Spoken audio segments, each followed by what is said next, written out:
नमस्कार, मैं धीरज सिंह। आप देख रहे हैं the Z plus. Sushant Singh Rajput की मौत के 2 महीने बाद सुप्रीम कोर्ट से सीबीआई जांच की हरी झंडी मिल चुकी है।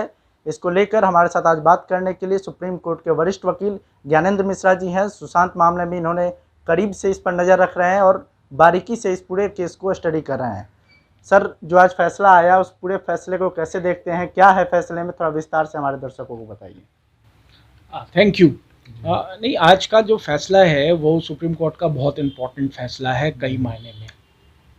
सबसे पहले तो आज सुप्रीम कोर्ट ने ये कहा कि अब इस मैटर का इन्वेस्टिगेशन सीबीआई के द्वारा होगा।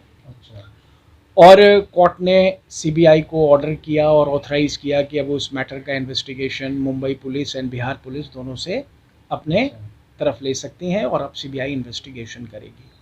आज डिफरेंट पार्टीज़ ने सुप्रीम कोर्ट के सामने अलग अलग दलील दी।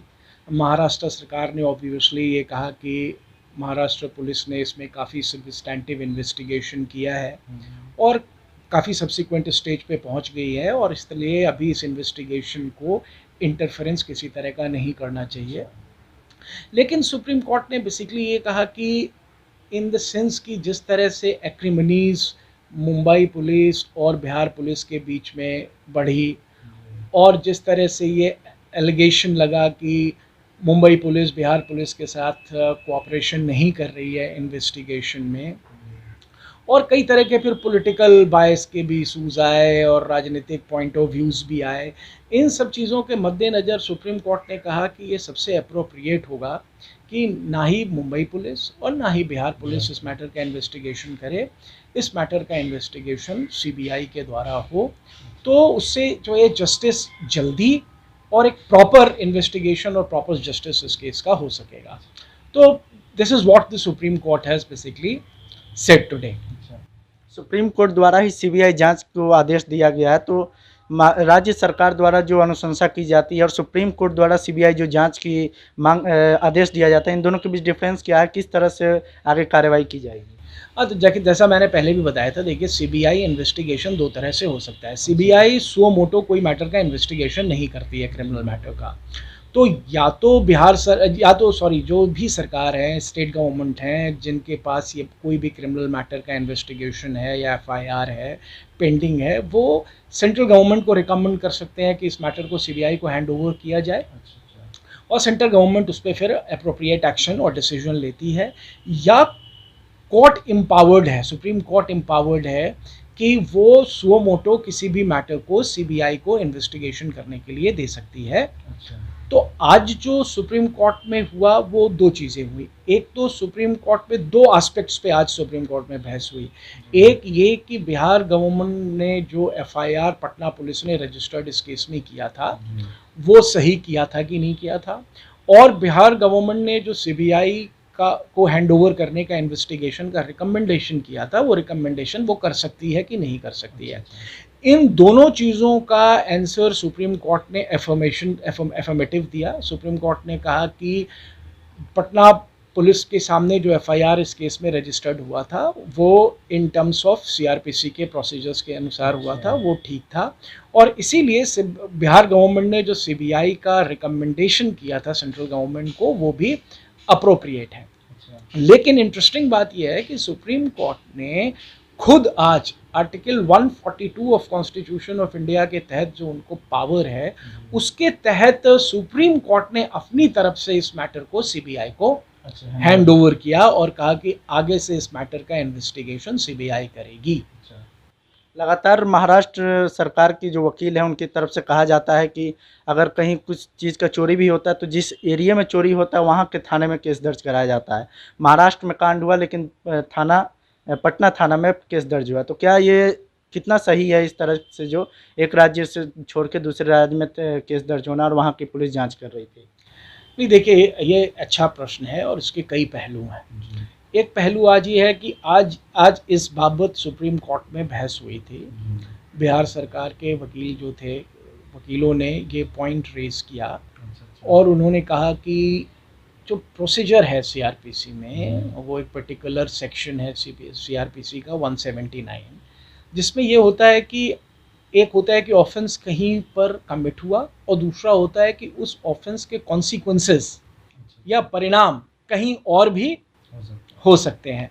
तो 179 सेक्शन 179 सीआरपीसी में दोनों ही जगह के कोर्ट को उस मैटर को सुनने का अधिकार है और पुलिस को ऑब्वियसली इन्वेस्टिगेट करने का अधिकार है।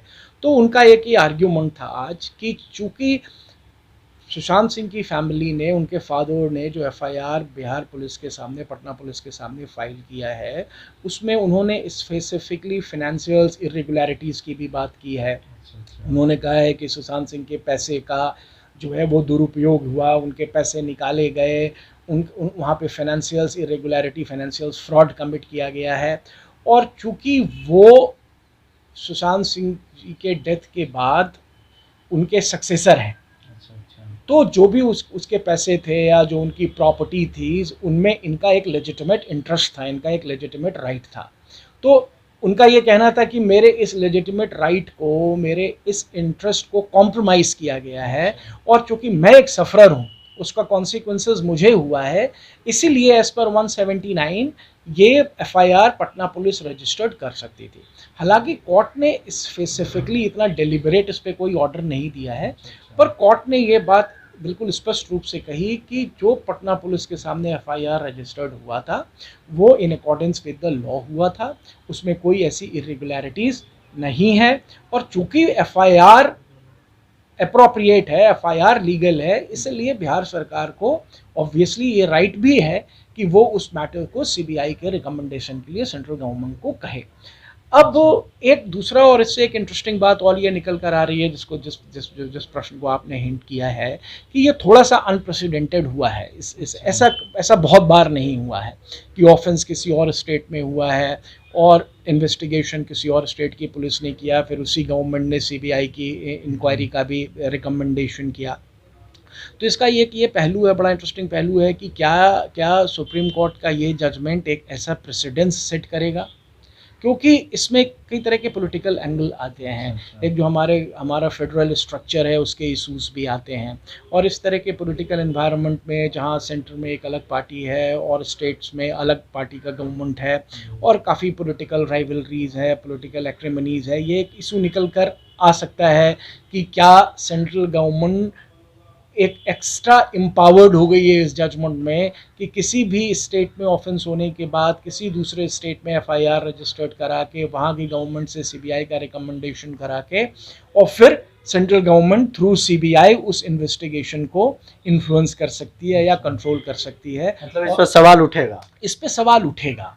और दूसरा ये भी उठेगा कि क्या इस पर्टिकुलर जजमेंट को, जो आज ऑर्डर आया है कोर्ट का, इसको बाद के मैटर्स में एज ए प्रेसिडेंस साइट किया जाएगा।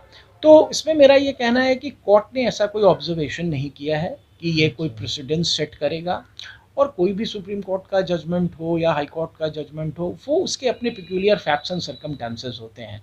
तो अनलेस कोर्ट वेरी स्पेसिफिकली ये बात नहीं कहती है कि ये पर्टिकुलर ऑर्डर एक लीगल पोजीशन को सेटल कर रहा है और सो दैट कि it will be use as a precedence for other matters, तब तक इसको प्रेसिडेंस मानना ठीक नहीं है। और इस फैक्ट्स के इस पर्टिकुलर केस के चूँकि कुछ पिक्यूलियर फैक्ट्स एंड सर्कमस्टेंसेस थे, उसके मद्देनज़र कोर्ट ने कहा कि इस मैटर में सीबीआई का इन्वेस्टिगेशन होना चाहिए। और उससे क्या होगा कि लगेगा कि एक तो justice, because it is old saying कि justice not only should be done but seems to be done as well। तो कोर्ट ने कहा कि चूँकि एक impartial एजेंसीज है वो सीबीआई इसका इन्वेस्टिगेशन करेगी, तो उससे जो भी ये पॉलिटिकल एक्रिमनी है या पॉलिटिकल बायसनेस है या पुलिस की राइवलरी थी, ये सब इशू साइडलाइंस होंगे और अप्रोप्रिएट एंड प्रॉपर इन्वेस्टिगेशन होगा। महाराष्ट्र सरकार और महाराष्ट्र पुलिस द्वारा डे 1 से ही सीबीआई जांच का विरोध किया जा रहा है, तो आज सुप्रीम कोर्ट के फैसले के बाद क्या कुछ और विकल्प उनके पास बचा हुआ है जिसके सीबीआई जांच की वो विरोध कर सकते हैं? नहीं, इंटरेस्टिंगली आज महाराष्ट्र गवर्नमेंट के तरफ से जो वकील थे, जब सुप्रीम कोर्ट का ये ऑर्डर आया कि इस मैटर का सीबीआई इन्वेस्टिगेशन होगा, तो उन्होंने स्पेसिफिकली कोर्ट से ये रिक्वेस्ट किया कि महाराष्ट्र गवर्नमेंट को, जो बिहार सरकार ने सीबीआई का रिकमेंडेशन किया था सीबीआई इन्वेस्टिगेशन का, उसको चैलेंज करने की अपॉर्चुनिटी दी जाए। सो दैट उन्होंने ये रिक्वेस्ट किया कि सारा क्वेश्चन शुड बी ओपन और महाराष्ट्र गवर्नमेंट उस पर्टिकुलर ऑर्डर को चैलेंज कर सकती है।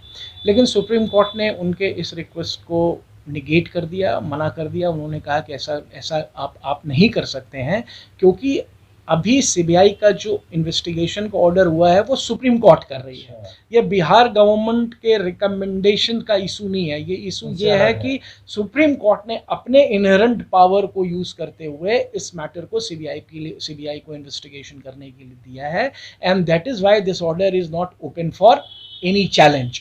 तो महाराष्ट्र गवर्नमेंट के इस आर्ग्यूमेंट को सुप्रीम कोर्ट ने निगेट किया, डिनाई किया, और उन्होंने कहा कि ये जो ऑर्डर है सुप्रीम कोर्ट का for CBI investigation, it is A final order.